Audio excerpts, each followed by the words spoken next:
Welcome in my channel pharma girl Rupam. और अहोई के व्रत के लिए, जो कि मेरी मम्मी ने, सासू माँ जी ने व्रत रखा है अहोई का, तो उनके लिए भी एक सेट तैयार करना है उनकी साड़ी का मैचिंग का। तो अब मैं देख रही हूँ उनकी साड़ी के लिए कौन सा मैच करेगा। तो मैचिंग की जो चूड़ियाँ बन जाएंगी उनको पूरा ही प्रिपरेशन के साथ दिखाऊंगी कि वो फास्ट कैसे रखते हैं, क्या क्या तैयारियाँ करनी पड़ती है उसके लिए, कैसे पूजा होती है।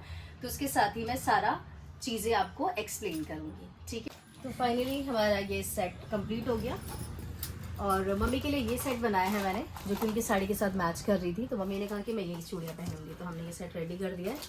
और बाकी ये सारा जो हमने सामान बिखेर रखा था इतना सारा फाइनली सेट हो गया। आधी चूड़ियाँ वहाँ भी रखी हुई हैं। तो अब हम क्या करने वाले हैं, मम्मी की जो पूजा है वो उसमें मम्मी की हेल्प करने वाले हैं। तो चलते हैं और आपको प्रिपरेशन दिखाते हैं कि पूजा स्टार्ट कैसे करते हैं और फास्ट को कैसे खोलते हैं, ठीक है। तो अब सभी तैयारियां हो चुकी है हमारी अहोई अष्टमी की, जैसा कि आप देख पा रहे हैं वीडियो में। अभी तो घर पे सिर्फ मम्मी ने ही फास्ट रखा था, लेकिन बगल के एक भाभी जी भी आ गई थी हमारे घर, क्योंकि उनको समझ नहीं आ रहा था पूजा के बारे में। तो उन्होंने मम्मी को कहा कि मैं भी आपके घर पे ही पूजा कर लेती हूँ। तो मम्मी ने सबसे पहले मंडप सजाया, जिसमें अहोई अष्टमी माता का कैलेंडर लगाया, साथ में अपना कलश रखा, भाभी जी ने भी अपना कलश रखा, दिया जलाया, उसके साथ पाठ को शुरू किया। मेरी दीदी ने पाठ को शुरू किया, माता रानी के 2 पाठ किए। उसके बाद गणेश भगवान की आरती की हम सब ने मिलकर। उनके तो छोटे छोटे बच्चे भी आए थे जो कि काफ़ी शैतानी कर रहे थे। पूजा ही ये अहोई अष्टमी ही बच्चों की पूजा होती है, इसलिए बच्चों को लाना ज़रूरी था ताकि वो भी पूजा में बैठें, पाठ सुने और उनके साथ भी ये पूजा की जाए। इसके बाद दीदी ने जल्दी जल्दी माता रानी का पाठ किया, क्योंकि पूजा करने में थोड़ा सा हमें लेट हो गया था। तो जैसे ही कथा ख़त्म होती है, गणेश भगवान की आरती होती है। आरती भी हमें जल्दी ही करनी पड़ी, क्योंकि सूर्य भगवान जी अष्ट होने वाले थे, और क्योंकि हमें जल भी देना था सूर्य भगवान को, तो उनके अष्ट होने से पहले ही हमें जल देना था।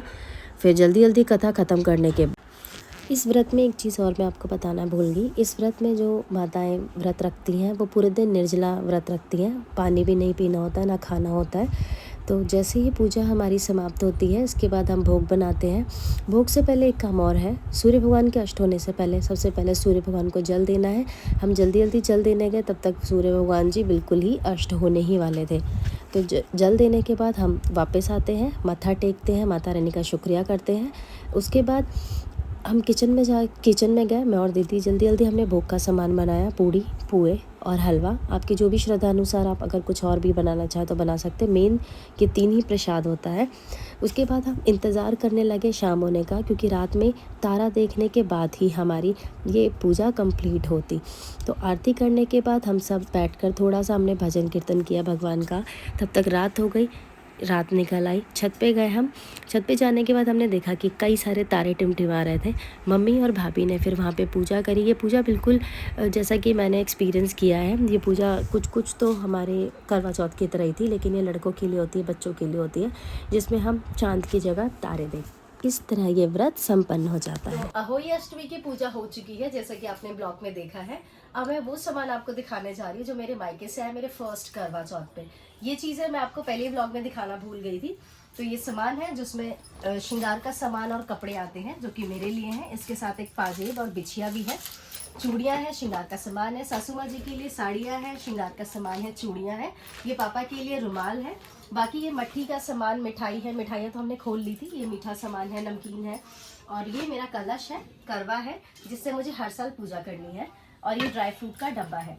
वैसे आने को तो बहुत ही सारा सामान आता है मायके से करवा चौथ पे, लेकिन हमारे ससुराल वालों ने सिर्फ बोला कि सिर्फ हमें रिचुअल ही फॉलो करना है, तो उतना ही सामान मंगाओ जितना पूजा में इस्तेमाल होगा। तो हमने इतना ही सामान मंगवाया है।